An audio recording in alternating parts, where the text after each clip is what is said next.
Hey guys, I'm making a quick review of this garden hoe I ordered off Amazon. Cost like 35 bucks.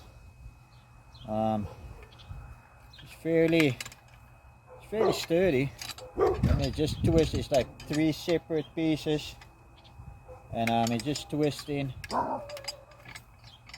and it's all metal. So I've never used this before, but I get a good view here. It looks really good.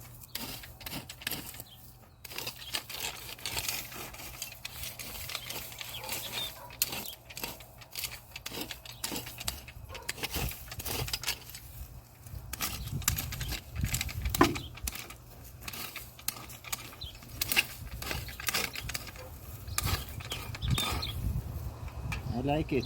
Very sturdy.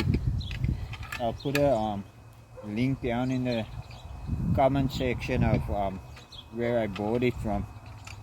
And it's doesn't really have a lot of play, but there's enough play on it.